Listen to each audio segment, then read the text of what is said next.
তিনটি সময় আপনার বৈধ স্ত্রীর সাথে আপনি কি করতে পারবেন না, মেলামেশা করতে পারবেন না, সহবাস করতে পারবেন না।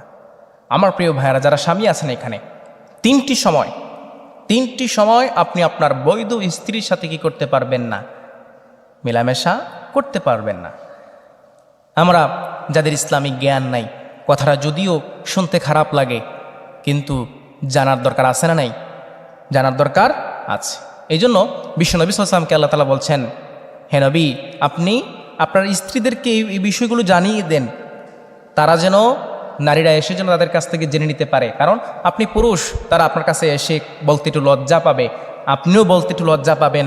তাহলে তারা যেন এই বিষয়গুলো জানতে পারে, সেজন্য আপনি আপনার স্ত্রীদেরকে জানিয়ে দেন। তাহলে আমরাও এগুলো আলোচনা করি যেন আমাদের ভাইয়েরা জানতে পারে, জানলে তারা আপনাদের স্ত্রীর সাথে এগুলো শেয়ার করবেন। তাহলে কয়টি সময়? তিনটি সময়।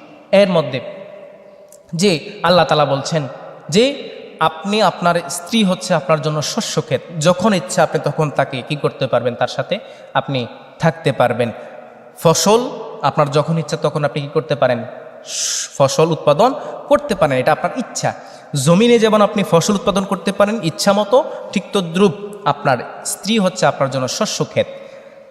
নারীরা হচ্ছে স্বামীদের পোশাক, স্ত্রী হচ্ছে স্বামীর পোশাক, স্বামী হচ্ছে স্ত্রীর পোশাক।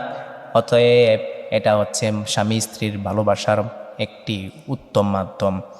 এটি হচ্ছে ভালোবাসার একটি পন্থা, যে স্বামী এবং স্ত্রী কি করবেন, তাদের একান্ত সময় কি করবে, পরিচালনা করবে। কিন্তু তিনটি সময় আছে, যে সময়টি আপনি কি করতে পারবেন না, আপনার স্ত্রীর সাথে থাকতে পারবেন না, মেলামেশা করতে পারবেন না।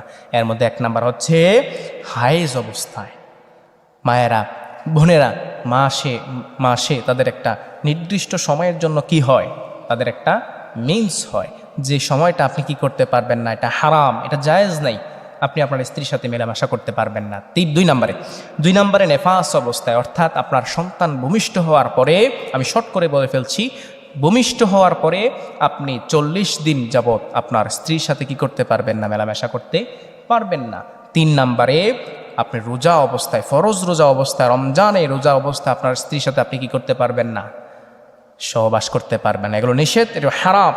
আল্লাহ তাআলা আমাদেরকে এই সমস্ত হারাম কাজ থেকে বেঁচে থাকার তৌফিক দান করে, সকলে পড়ি আমিন।